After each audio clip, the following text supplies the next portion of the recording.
여러분, 상상해 보십시오. 당신은 방금 세상에서 가장 완벽한 방탄 유리를 발명했습니다. 아무리 강력한 무기가 와도 절대 뚫리지 않는다고 확신하죠.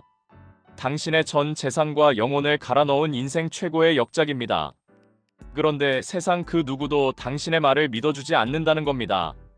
에이, 말도 안 돼. 유리가 어떻게 기관총을 막아? 사기치지 마. 투자자들은 당신을 미치광이 취급하며 고개를 돌리고 수십억을 대출받아 세운 공장은 파산 직전까지 몰렸습니다. 자, 이 절망적인 상황에서 당신이라면 어떻게 제품의 성능을 증명하시겠습니까? 유명한 대학의 인증서, 수백 페이지짜리 두꺼운 실험 보고서, 여기 그따위 종이 쪼가리들은 전부 집어치우고 아주 무식하지만 세상에서 가장 확실한 방법을 택한 CEO들이 있습니다. 그들은 자신의 제품 뒤에 직접 들어간 뒤 직원에게 무시무시한 무기를 쥐어주며 이렇게 말했습니다. 날 향해 방아쇠를 당겨라. 오늘은 자신의 제품을 팔기 위해 기꺼이 자신의 목숨을 담보로 걸었던 비즈니스 역사상 가장 광기 어린 사장님들의 실화를 준비했습니다. 안전벨트 꽉 매세요. 상상을 초월하는 피 튀기는 비즈니스의 세계가 시작됩니다. 첫 번째 이야기는 2014년 전 세계 유튜브를 발칵 뒤집어 놓았던 미국 텍사스의 한 사막에서 시작됩니다. 이곳에는 차량용 방탄유리 제조회사인 텍사스 아머링 코퍼레이션의 창업자 트렌트 킴벌이 서 있었습니다. 당시 이 회사는 심각한 딜레마에 빠져 있었습니다. 주요 고객은 멕시코의 마약 카르텔과 싸우는 고위 정치인, 언제 암살당할지 모르는 중동 재벌, 헐리우드의 스타들이었죠. 이들은 돈이 넘쳐났지만 동시에 세상에서 가장 의심이 많은 사람들이었습니다. 영업사원들이 아무리 방탄유리의 구조를 설명하고 안전성을 강조해도 고객들의 반응은 늘 싸늘했습니다. 그래, 이론상으론 완벽하겠지. 하지만 내 눈앞에서 기관총을 쏴본 적은 없잖아. 맞는 말이었습니다. 100번의 말보다 단 한 번의 압도적인 증명이 필요했습니다. 트렌트 킴벌은 중대한 결단을 내립니다. 그는 최고급 벤츠 운전석에 자사의 방탄유리를 설치하고 자신이 직접 차에 올라탔습니다. 그리고 카메라를 켠 뒤 회사에서 가장 사격 솜씨가 좋은 직원 로렌스를 불렀습니다. 로렌스의 손에는 러시아제 제식 소총, 가장 파괴력이 강하다고 알려진 AK-47이 들려 있었죠. 그것도 진짜 실탄이 가득 장전된 상태였습니다. 거리는 불과 몇 미터. 만약 유리의 내구성에 단 1%의 오차라도 있다면, 혹은 직원의 손이 미끄러진다면 CEO는 그 자리에서 즉사할 수밖에 없는 상황입니다. 트렌트 킴벌은 숨을 깊게 들이마시고 고개를 끄덕였습니다. 직원 로렌스가 조준경을 들여다보고 방아쇠를 당깁니다. 투두두두두. 순식간에 수십 발의 총알이 유리를 강타합니다. 총알이 맹렬하게 부딪힐 때마다 유리가 쩍쩍 갈라지고 엄청난 굉음과 함께 파편이 사방으로 튑니다. 그야말로 끔찍한 공포의 순간. 하지만 킴벌은 운전석에 앉아 미동조차 하지 않고 정면을 응시합니다. 손깍지를 낀 채 유리에 박히는 총알들을 평온하게 바라보죠. 총격이 끝나자 연기가 자욱한 차에서 내린 그는 카메라를 향해 이렇게 말합니다. 인생은 소중합니다. 이것이 텍사스 아머링입니다. 이 충격적인 1분 남짓의 영상은 유튜브에 올라가자마자 수백만 건의 조회수를 기록하며 전 세계로 퍼져나갔습니다. 결과는 어땠을까요? 텍사스 아머링의 이메일 서버가 다운될 정도로 전 세계에서 구매 문의가 폭주했습니다.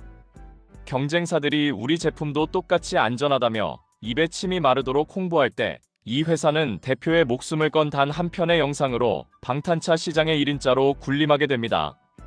그 어떤 보고서나 인증 마크도 대체할 수 없는 100%의 신뢰를 얻어낸 것이죠. 그런데 유리를 사이에 두고 방어한 건 그나마 양반이라고 생각할 만한 진짜 미친 사장님이 있습니다. 방패도 유리도 자동차도 없이 오직 자신의 맨가슴에 대고 직접 총을 쏜 사나이. 방탄복 제조회사 세컨드 찬스의 창업자 리처드 데이비스입니다. 1960년대 후반 미국. 당시의 방탄조끼는 철판을 덧댄 무식한 물건이었습니다. 너무 무겁고 더워서 일선 경찰관들은 이걸 입고 범인을 쫓아가느니 차라리 한 대 맞고 말겠다며 착용을 거부했죠. 전직 해병대 출신이었던 데이비스는 디트로이트에서 피자 가게를 운영하고 있었습니다. 어느 날 피자 배달을 갔다가 무장 강도들에게 총을 맞고 기적적으로 살아납니다. 생사의 고비를 넘긴 그는 결심합니다. 옷 안에 몰래 입을 수 있을 만큼 가볍고 얇은 방탄복을 만들자. 그는 질기고 가벼운 나일론과 케블라 소재를 수백 장 겹쳐서 재봉틀로 꿰매기 시작했습니다. 피자집 주방 뒤에서 밤낮 없이 연구한 끝에 마침내 일반 티셔츠처럼 가볍지만 389경 권총탄을 튕겨내는 혁신적인 방탄조끼를 만들어냈습니다. 하지만 기쁨도 잠시. 데이비스가 만든 조끼를 들고 경찰서를 찾아가자 경찰서장들은 코웃음을 쳤습니다.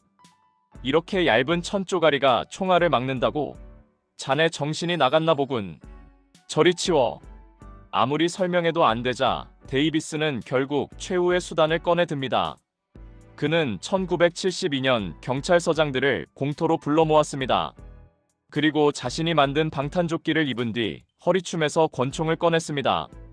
주변 사람들이 경악하며 비명을 지르고 말릴 틈도 없이 그는 자신의 심장을 향해 방아쇠를 당겼습니다. 쾅! 엄청난 파열음과 함께 그는 뒤로 튕겨나갔습니다.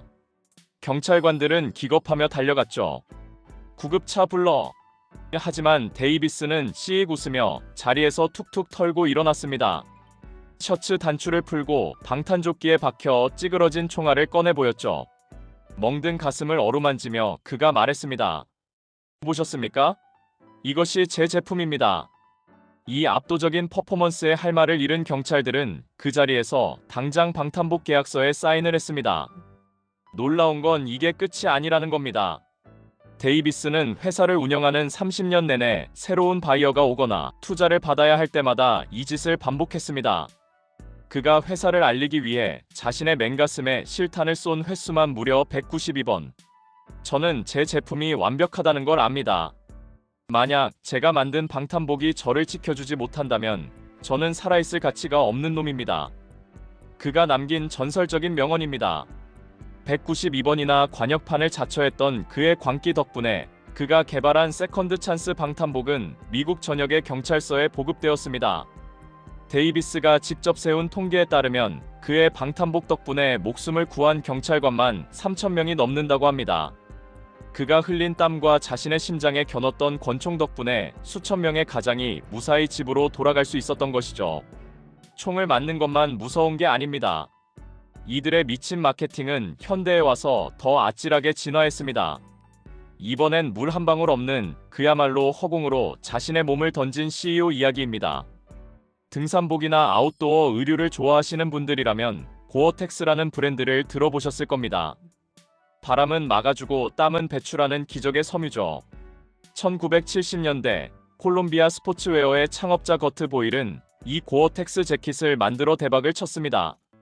문제는 다른 아웃도어 브랜드들도 앞다투어 비슷한 기능성 재킷을 만들기 시작했다는 겁니다.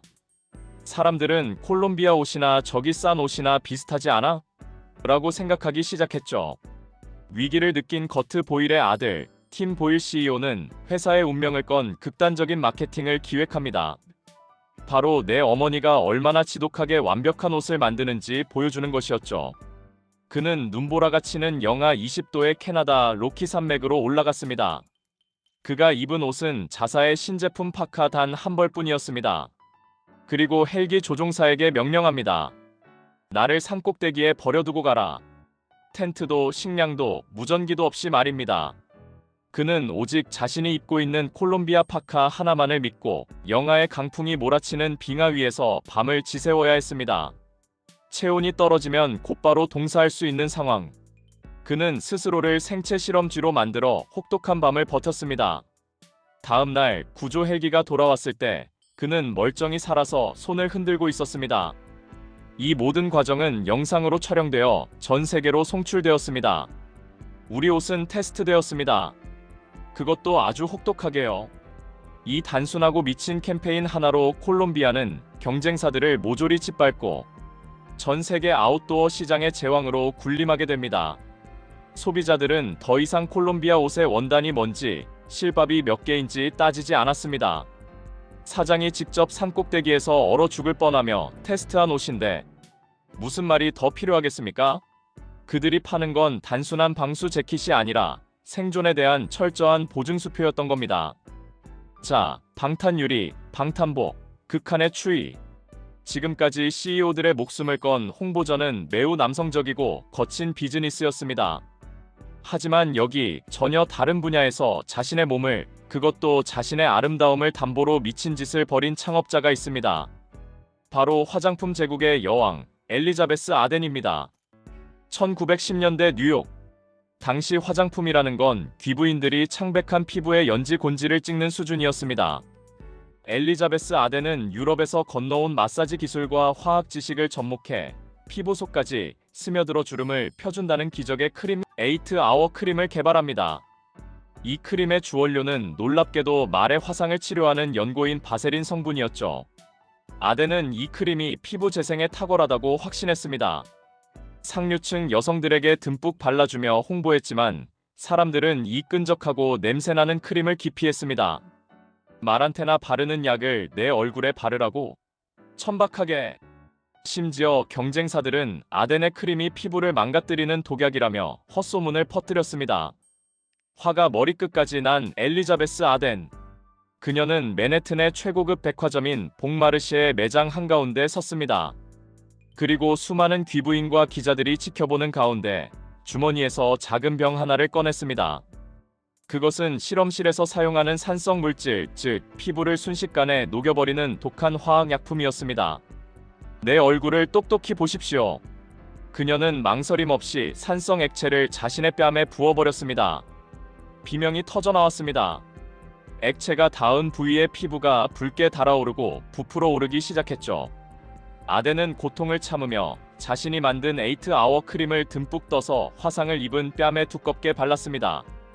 이 크림이 기적인지 독약인지 며칠 뒤에 확인하십시오. 이 사건은 뉴욕 사교계를 발칵 뒤집어 놓았습니다. 며칠 뒤 아덴이 다시 대중 앞에 나타났을 때 사람들은 경악을 금치 못했습니다. 심각한 화상을 입었던 그녀의 뺨이 믿을 수 없을 만큼 뽀얗고 매끄럽게 재생되어 있었기 때문입니다. 자신의 얼굴 피부를 녹여버리는 도박. 이 미친 퍼포먼스 이후 8아워 크림은 날개 돋친 듯 팔려나갔고 오늘날까지 100년이 넘는 세월 동안 단 한 번도 성분 변경 없이 전 세계 여성들의 필수품으로 사랑받고 있습니다. 그녀가 화장품 제국을 세운 건 우연이나 운이 아니었습니다. 자신의 연구에 대한 완벽한 확신, 그리고 그것을 증명하기 위해 기꺼이 자신의 살을 내어주는 도끼가 만들어낸 결과였습니다. 마지막으로 살펴볼 인물은 그 광기의 결이 조금 다릅니다. 이 사람은 자기 제품의 안전성을 증명하려다 말 그대로 역사적인 대참사를 만들어냈죠. 발명가이자 제너럴 모터스의 수석 화학자였던 토머스 미즐리 주니어입니다. 1920년대 자동차 엔진 노킹 현상을 해결하기 위해 미즐리는 테트라에틸납, 즉 납 성분을 가솔린에 섞어 유연휘발유를 발명합니다. 이 발견으로 자동차 산업은 비약적으로 발전했지만 문제가 생겼습니다. 납 공장에서 일하던 노동자들이 단체로 환각을 일으키며 미쳐버리거나 사망하기 시작한 겁니다. 언론은 미즐리가 만든 납 휘발유를 미치광이 가스라고 부르며 공격했습니다. 제품이 시장에서 퇴출당할 위기에 처하자 1924년 미즐리는 기자회견을 자청합니다. 그는 수많은 카메라 앞에서 자신의 유연휘발유가 담긴 통을 열었습니다. 그리고 두 손을 휘발유로 씻은 다음 약 1분 동안 그 치명적인 납 증기를 코로 깊게 들이마셨습니다. 보셨습니까? 저는 매일 이 작업을 하지만 아무런 건강상의 문제가 없습니다. 이 휘발유는 절대적으로 안전합니다. 당대 최고의 화학자가 직접 가스를 들이마시며 안전을 호소하자 언론과 대중은 안심했습니다. 결국 미즐리의 휘발유는 수십 년간 전 세계의 주유소를 장악하게 됩니다. 하지만 이 이야기는 끔찍한 비극으로 끝납니다. 기자회견 직후 미즐리 본인이 극심한 납 중독에 걸려 오랫동안 요양 생활을 해야 했기 때문입니다. 결국 그가 퍼뜨린 납 성분 때문에 전 세계 수백만 명의 아이들이 지능 저하를 겪고 수많은 사람들이 목숨을 잃었습니다. 그는 훗날 역사상 대기 중에 가장 많은 해악을 끼친 단일 유기체라는 최악의 오명을 쓰게 되었죠. 자신의 잘못된 제품을 끝까지 변호하기 위해 버린 목숨건 퍼포먼스가 인류 역사상 최악의 환경 재앙으로 이어진 씁쓸한 결말이었습니다. 어떻게 보셨나요? 기관총 앞에 앉고 자신의 가슴에 192번 실탄을 쏘고 영하의 산꼭대기에서 얼어 죽을 뻔하고 화학약품으로 피부를 태우고 치명적인 납가스를 들이마신 사람들. 어쩌면 우리는 이들을 그저 돈에 미친 광신도라고 부를지도 모릅니다. 하지만 이 미치광이 사장님들에게는 하나의 지독한 공통점이 있습니다. 바로 자신의 제품에 대한 완벽하고도 맹목적인 확신입니다. 현대의 많은 비즈니스맨들은 숫자에 매몰되어 있습니다. 엑셀 파일의 이익률을 계산하고 그럴싸한 마케팅 용어로 포장하고 인플루언서에게 돈을 쥐어주며 가짜 리뷰를 만들죠. 하지만 정작 당신 가족에게 평생 이 제품만 쓰게 할 수 있습니까? 라는 질문에는 쉽게 대답하지 못합니다. 소비자의 마음을 움직이고 지갑을 열게 만드는 가장 강력하고 원초적인 무기는 세련된 디자인이나 달콤한 광고 카피가 아닙니다. 이 제품은 진짜다. 내가 만든 이 물건이 당신의 삶을 바꿀 것이다. 라는 것을 증명하기 위해 자신의 목숨과 평판까지 베팅할 수 있는 압도적인 책임감. 그것이 바로 평범한 제품을 100년간은 브랜드로 만들고 동네의 작은 회사를 전 세계를 지배하는 거대한 제국으로 만든 진짜 비밀이 아닐까요? 지금 여러분이 만들고 있는 혹은 여러분이 속한 회사가 팔고 있는 제품은 어떤가요? 여러분은 그 제품의 가치를 증명하기 위해 어디까지 베팅하실 수 있습니까? 어쩌면 우리의 비즈니스가 정체되어 있는 이유는 제품의 기능이 부족해서가 아니라 그것을 믿고 목숨을 걸 용기가 부족해서일지도 모릅니다. 지금까지 비즈니스 역사에 새겨진 핏빛 성공담, 미친 사장님들의 이야기였습니다. 오늘 이 영상이 당신의 심장을 뛰게 했다면 혹은 여러분의 일에 작은 불꽃을 튀게 했다면 구독과 좋아요 부탁드립니다. 다음 시간에도 교과서에는 절대 나오지 않는 더 지독하고 치열한 자본주의의 뒷이야기로 찾아오겠습니다. 감사합니다.